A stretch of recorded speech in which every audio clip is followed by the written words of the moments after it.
Hi again, everybody, and welcome to another edition of Around the Town with Chuck. My name is Chuck Guglielmo, a weekly interview show where we talk with interesting people around the community.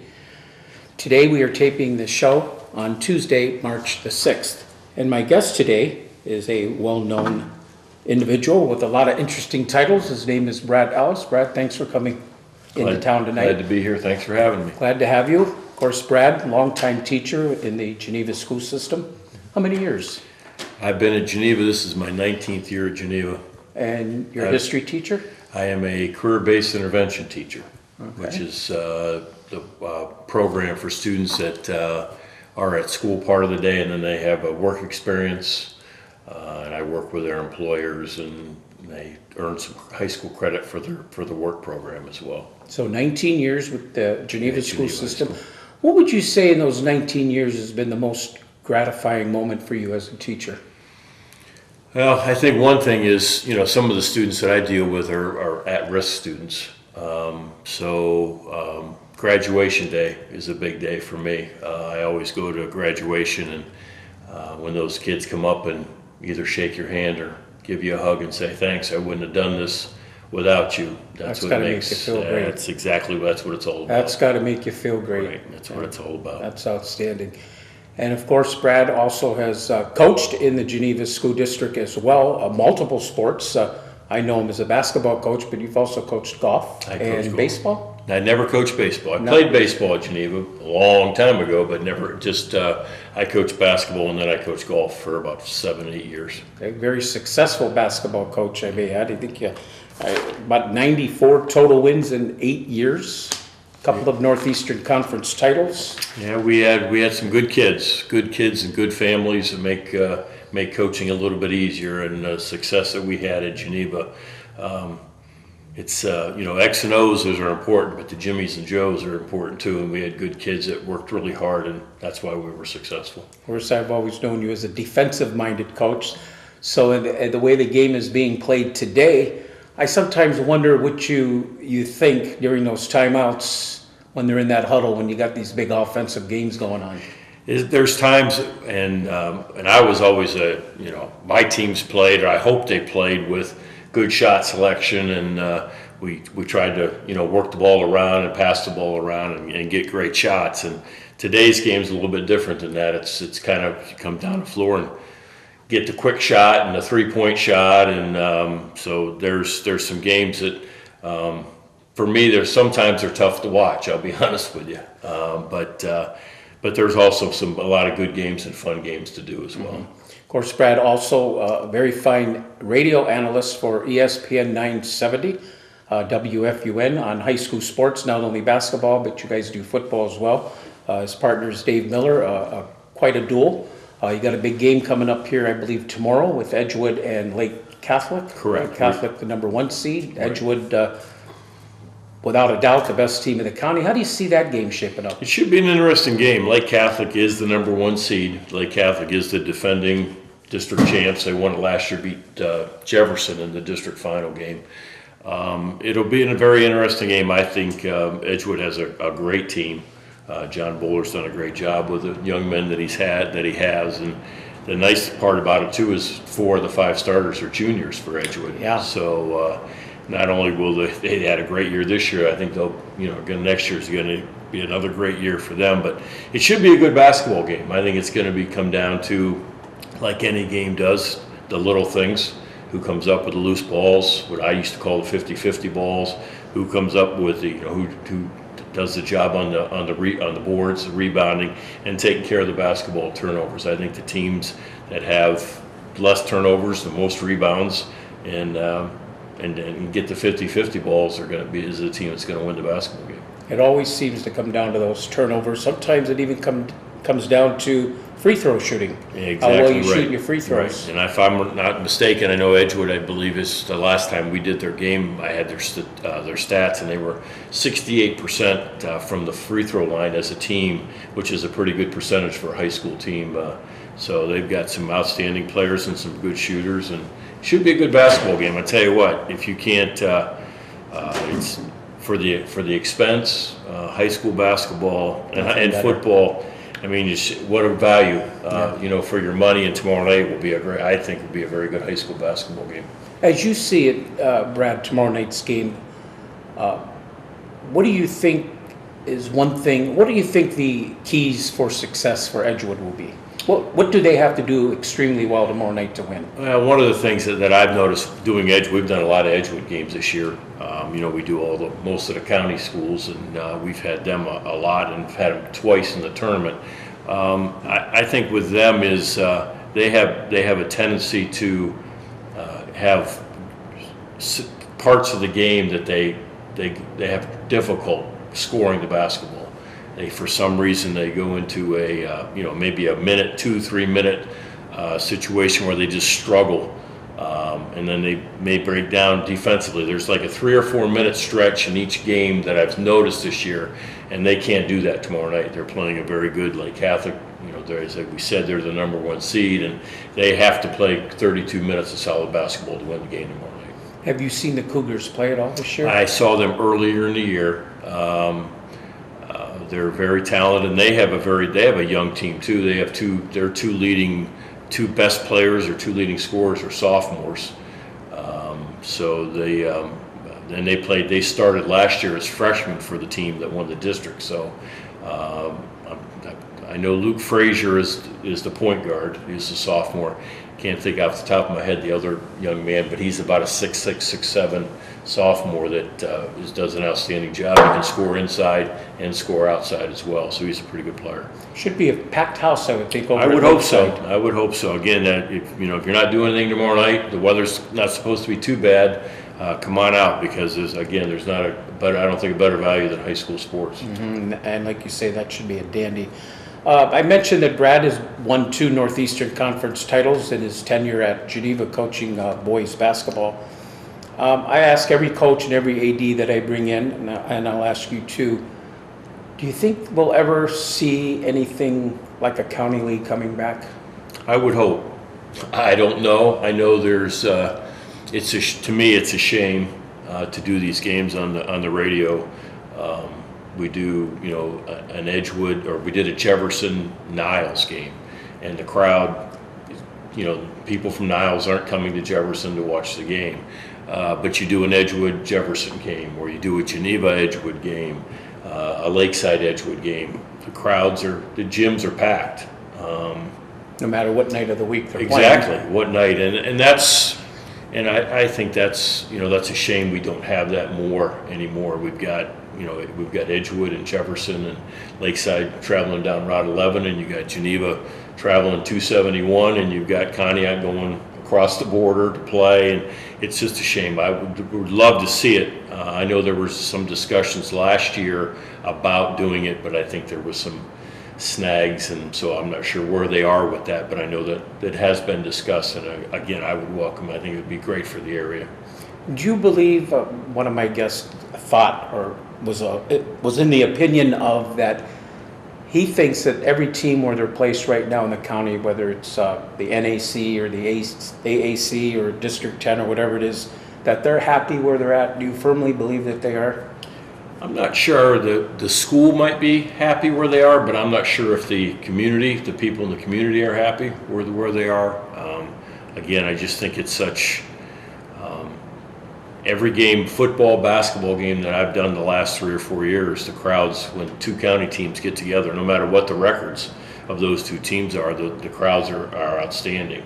And when you have a good game between, you know, for example, Geneva and Orange this year, you know, both teams were fighting for a chance to have a chance to win the CVC at one time. And again, Geneva had a good crowd, and there was hardly anybody there from Orange. And then you travel to Orange, and Geneva plays. Orange had a great crowd, and you know, it's hard if I'm a parent, which, you know, my kids are all grown now, but if I'm a parent and I'm not going to the game, I would have a hard time with my son or daughter driving an hour, especially on a Tuesday night, to go watch a basketball game on a school night. I just think that's very difficult to do. Whereas, you know, back in the days, you know, you get in the car and you drive to Ashtabula, or you drive to Conneaut or Jefferson. That's 20, 25-minute drive at the most from where you are in the county. I just think it makes it a lot easier for the students to go to the games as well.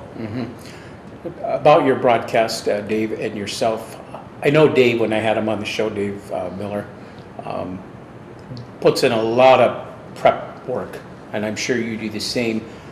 And you guys got to do more than we do. We cover the Conneaut game, so we're really only looking at the team we're going to play. But you guys got to kind of look at both teams because you're not doing the same team every week. So Right. How much time would you say you spent on preparing for the game that you're going to be doing that week? I spent, well, first of all, I try to, being in coaching for as long as I was, I have a lot of friends that are in coaching. So I'll call or contact coaches that have seen teams play. Like, for example, if we do a game like Geneva, we did Geneva-West Geauga game a while ago, or like it was last year we did that game.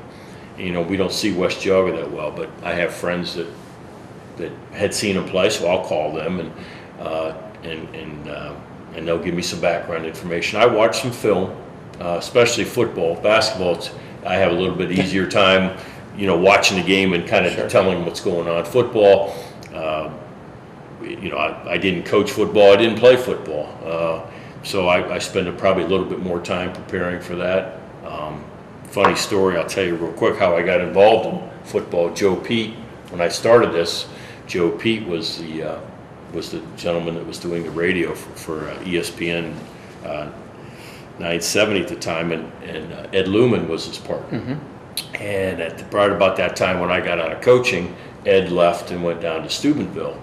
And so Joe asked me to do the basketball season. So I did the basketball season. Well, about halfway through the basketball season, Joe said to me, hey, I want you do a good job with this basketball. He said, I'd like you to have you help me with football. And I said, Joe, I really don't know much about football. I said, why don't you I made the mistake of saying, try to find somebody else. If you can't, I'll do it. Well, of course, Joe said he couldn't find anybody. I ended up doing it, but I enjoy it. Did he try? I'm not sure, but I enjoy it, and hopefully I do a good job. Well, you guys do a great job. I try to listen to you as much as I can. I think you guys do an outstanding job. You also spent a little time as athletic director at Geneva. I did do that. When I got out of coaching, I wanted to stay involved with athletics.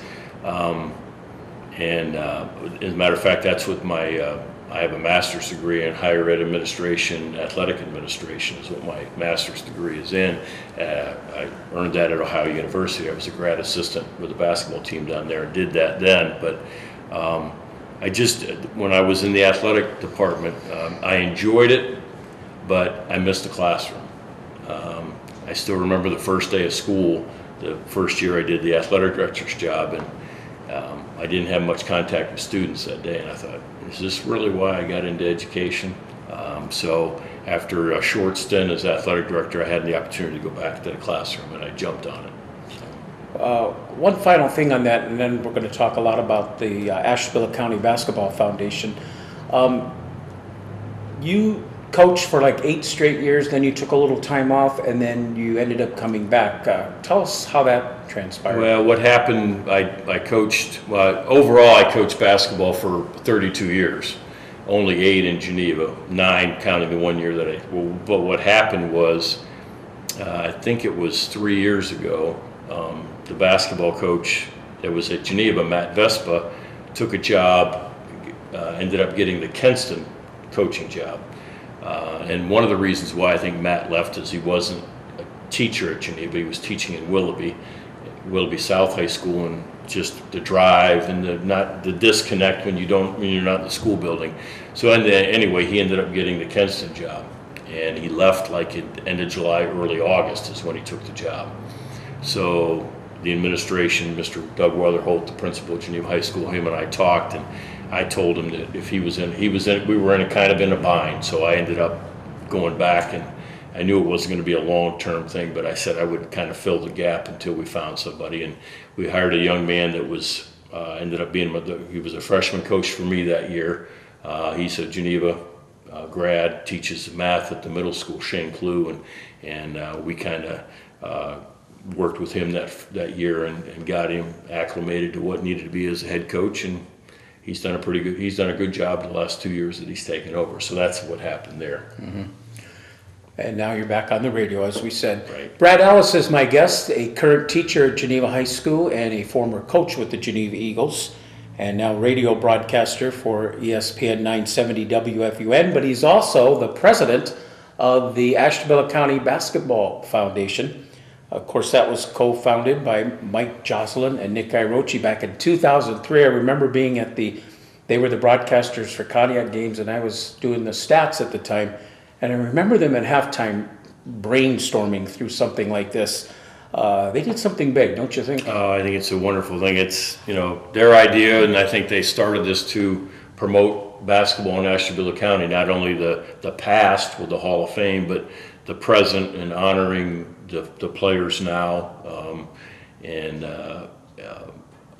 We give an alumni an award every year of a player that either a man or a male or female that has played college basketball. We honor and recognize them. So it's basically to promote basketball in Ashtabula County, and Nick and Mike have done an outstanding job with this foundation, and it's just getting bigger and bigger. And I really enjoy being on the board. Of course, they've stepped back and now they pretty much let you run the show as president of the ACBF, and you do a great job at that as well. Well, thank you. And that's a lot of work. And before we talk about all the work that goes into it, why don't you tell us a little bit about when it is and a new site this year as well? Correct. The banquet will be April 8th, a week after Easter this year. It is at the New Leaf Center, which is right off Route 90 and 7. Have you been there? I have not, but I've seen pictures, and that's what I heard. So we're very excited about that.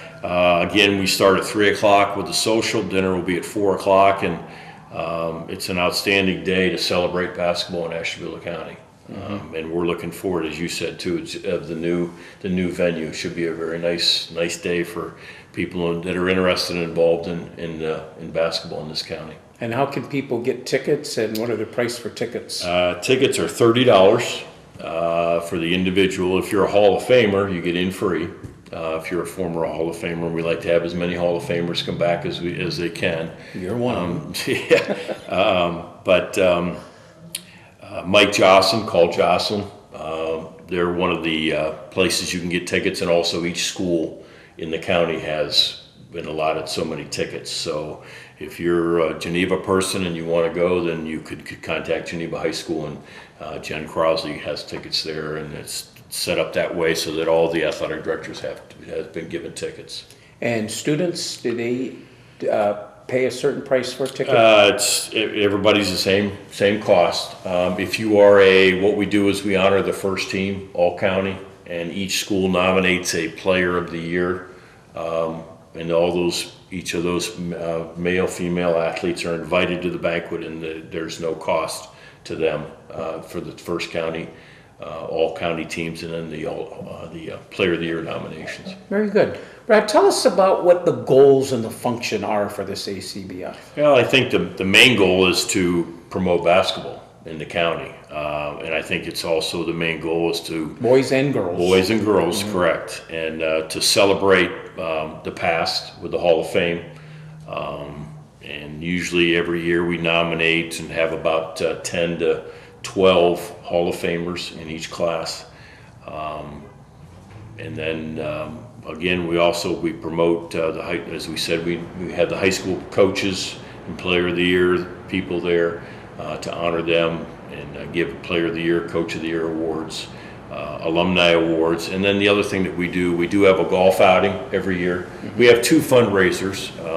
One is a golf outing scramble tournament that we raise money for. Is that the Henson Golf Outing? That's the Tom Henson Memorial Golf Outing, which will be July 14th this year, changing it to going to Geneva on the Lake Golf Course this year. But we use that for a fundraiser, and then we have the Senior Basketball Classic, which will be March 14th at Edgewood High School girls game starting at 5:30, boys 7 o'clock or somewhere near there after the girls game. Again, that's a $5 admission for adults, $3 for students. Those two, the All Senior Classic and the golf, are both fundraiser for scholarships. We give scholarships away to basketball players, coaches, sons and daughters, and we have those. We give scholarships away every year for that too. That's great. You've got some very interesting people as directors. I'll mention them, and if you would comment on them and what their specific role is in the ACBF. A big name right off the bat from Andover here, Vice President Melody Nowakowski. Yeah, Mel's our vice president. She's kind of each of us are part of we have certain committees, and I know Mel is in charge of, she's the chairman of the committee that puts together the information for us to vote on for boys player of the year, girls player of the year, and girls and boys coach of the year. She accumulates all those statistics from the coaches and so on and presents them to us at our meetings, and then we select our player and coaches of the year. One thing about Melody, very accommodating to the media. She's a wonderful girl and does a great job as an athletic director at Pymatuming, and she's definitely a blessing to have on this committee. Your secretary is John Higgins, I want to say Ashtabula? He was at Harbor. He started out at Harbor, was a coach at Harbor. Matter of fact, he was the freshman coach at Harbor when I was a freshman basketball player at Geneva. But then, John then became the head coach at Harbor, then went to Madison, was the head coach at Madison for a while, and then finished up his career as the basketball coach, and then he was the athletic director at Ashtabula High School. And then at Lake, he was the first athletic director at Lakeside when they consolidated. Now, you played in the 70s, right? I did. I graduated in 1977. I think I remember Mike Joslin said you guys would play each other at times. Right. Yeah. Director Doug Ladek, is it? Hladek. Not familiar with him. Doug is a basketball junkie, but his background is in administration. He was the assistant superintendent with the Ashtabula schools for a while, and then he was the superintendent at Jefferson High School or Jefferson schools for probably over, I'd say, 10 or 12 years, and then he's retired from that. But that's what Doug, and Doug is our chairman of our Hall of Fame committee. And I'm on that committee, but he chairs that committee, and we're the ones that gather information and find out who's going to be in our next class, and then we kind of select it, and then we present it to the rest of the directors, and we vote on it and so on. Other directors we got here, Don Zapatelli right here from Conneaut. Yep, she's an administrator at, Dawn was a very good basketball player at Ashtabula High School. She was when I coached basketball at Hiram College, she was on the women's team at Hiram College, so I've known Dawn for quite a while.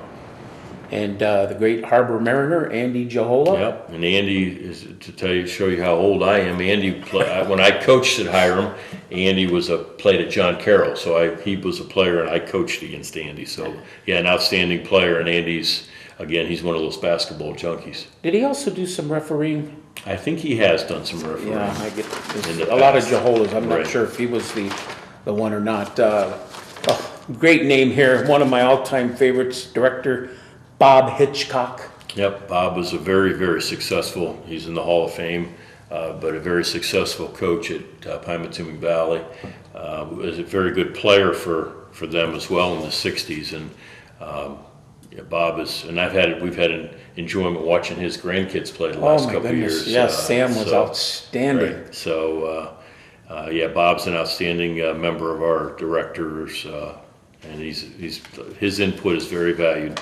I think there's like 3 or 4 Hitchcocks already in the Hall of Fame, and I'm sure Sam's going to be there as well. And I hear there's another one coming up at Jefferson as well. Correct. Al Goodwin, the big Edgewood guy. Yep, Al, again, basketball coach and athletic director. Great experience. Al, ran that Division II girls tournament at Edgewood for all those years, and Al does a great job. He's not only does he work on, and Bob too, a lot of these guys not only on the basketball foundation committee, but they're on the touchdown club, and Al's one of those as well. I see you're letting Phil Garsha be a director too after all those bad calls he makes. we have to get one official in there, but and Phil's our caterer too for our banquet. But no, Phil knows I'm kidding. Yeah, Phil's a great guy, and just talked to him the other day. Saw him. He was at our church and talked to him after church, and said he just completed his 45th year of officiating. Me when I had him on the show. Amazing. Unbelievable. I went to school with him, so right. I He know was him an really official. well. He was an official when I played in high school I remember him officiating our game. So he's been an outstanding official all these years. Yeah, a great list here. Athletic Director Steve Cray over at Edgewood. Yeah, Steve, just an outstanding, he's one of the young ones. He's going to be one of the inductees this year into our Hall of Fame, an outstanding basketball player in his own right. But Steve is just, he's a workaholic, and he's the one that's kind of in charge of our senior basketball classic. We call him our fundraiser. He does the basketball classic, and he's the one in charge of the golf outing as well. So he puts in a lot of time, not only with this, but I know at Edgewood High School as an athletic director, you don't have a whole lot of time, and Steve's a very good athletic director. Ed Armstrong, I believe, also an Edgewood name? Harbor. He was a Harbor basketball coach. He was the basketball coach in the 60s and 70s and golf coach, and Ed's just an outstanding man. Ralph Turk? Ralph Turk is Grand Valley? He is our representative from Grand Valley. When Tom Henson passed, Tom was on the original board of directors when this all started back in the first banquet was 2003, but I think they started talking about this back in 2001, 2002. But when Tom passed, Ralph was the one that stepped up, and he is our representative from Grand Valley. And Tim Miser out of Jefferson? Tim Miser, again, a coach. Tim and I go way back. He was my first, another Conneaut connection, my first coaching job. I was an assistant coach at Alliance High School under Harry Fales. Ooh, great Conneaut coach. Yeah, and he did. I learned when I went from a player in high school and college to a coach. I couldn't have worked under a better guy than Harry Fales. I learned so much about coaching basketball that first year or two. I worked with him 2 years before I went to Ohio University. But yeah, Harry was. But my very first game that I coached, Tim Miser was the JV coach at Maslin Perry High School, and that was he was so. The first game I coached was against Tim, and then he came up here to coach at Jefferson for a while. So yeah, Tim and I go way back. Yeah. Harry Fels, not a guy that liked to sit down too much. No, with his Harry coaching was games. no. He needed a seatbelt. He did. I learned a lot from Harry. Becky Olmsted, I believe she still officiates. She does, and very good official. One thing I respect about Becky, she does both boys and girls, and does a great job at both of those. And she's the nice thing about having with myself doing radio and Becky and Phil and these guys that officiate, they see a lot of these players, and so when it comes time to vote for player of the year and stuff like that, they have a lot of insight because they've seen all the players. Now, the next man is a man who does a lot of the work in digging up the information. I'll have you explain that. The fine one-time Star Beacon sports writer, Chris Slarick. Yeah, Chris is an outstanding.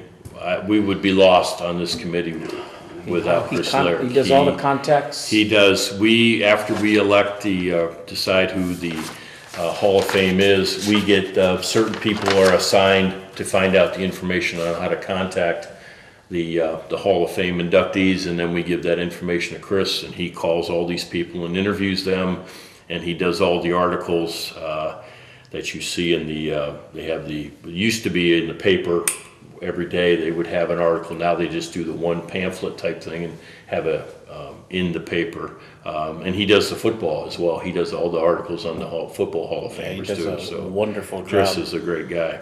Well, you got 10 coming in from the class of 2018. Some big names on this list as well. Jessica Cancel, a great performer. Well, they're all great performers, or they wouldn't be on this list. Right. I see Steve Cray's on the list. Right. Yeah, he's going to be a member this year, and I think we've got a very, very good class. One of the things that we were concerned about as we got going on this, that the well would run dry someday, but it continues to, as we look and research and find people, this is a very good class. I'm very proud of this class to be inducted into the ACBF Hall of Fame. Do you know if everyone that's on the Hall of Fame inductee list this year represents every school in the county or not? I don't think we have everybody this year, to be honest with you. Okay, usually we do though, don't we? We do, but I think this year, I know where some of them from, but off the top of my head, I can't quite remember where all of them are from. But I think we did not have everybody from a school this year. Mm-hmm. Let's talk about some, we'll close with talking about a few of these big names that were already elected into the Hall of Fame, like Bill Koval. You're related to him, you're his son-in-law, right? Right, he's my father-in-law. Again, I was very, very lucky in my career to play for I played for two great coaches. I played for Bill Colville in high school, and I played for Bill Hollinger at Hiram College, and both were just outstanding coaches, but outstanding men. They taught you more about, you learned how to play basketball, but you learned how to be a man, and I think I was very, very fortunate. And then, as we said earlier, my first 2 years that I coached under Harry Fales, so I was very, very fortunate, and I had a great foundation. Thing I remember about Bill Colville's Conneaut in Geneva, they would have some great classic games. Triple overtime one year, and in the triple overtime, we never got the ball. He got the jump ball, and he waited at that time. I think the overtime was 3 minutes, right, and got the final shot, won the game. So you talk about a defensive-minded coach. There was one right there, right? That's right. He wasn't going to give you the ball to play defense, right? Exactly. Gene Gephardt, another great guy from Ashtabula and Harbor both. Ashtabula. Gene was a very, very good basketball coach, and did the radio, did football and basketball on the radio too. Yeah, Gene was an outstanding man. Andy Garcia and Bob Ball both have gymnasiums named after them. Exactly. I mean, you look at this list. You look at this list of Hall of Famers over the years, and it's there's great ones. This county has been blessed. Great ones. Matt Zappatelli, the great basketball player here with the Spartans.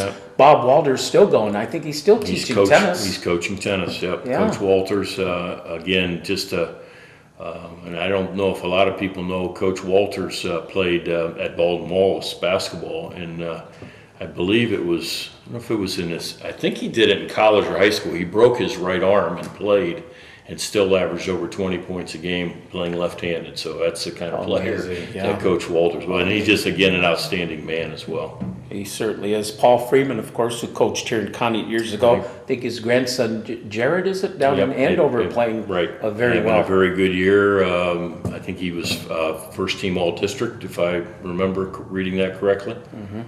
Another guy to go along with Chris Lurk from the media there, Carl Pearson. Yeah, Carl was, again, on this committee as well, and we're still hearing him sing the national anthem at the ACBF. That's a great tribute. Yeah, we do that to honor Carl, but Carl was one of those. Carl was a news reporter, sports reporter, but he loved kids. He loved high school sports, and he did a great job, and he's definitely been missed. Tom Rotari. I think he's 80 and he's still out running the streets of Conneaut. Tom is an amazing guy. He's exactly right. He keeps in great shape.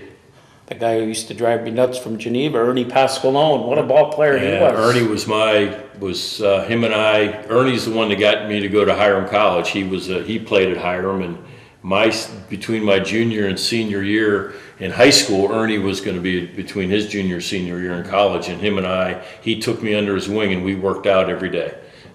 We worked on shooting drills, played one-on-one, and I became a better player because of what Ernie did for me.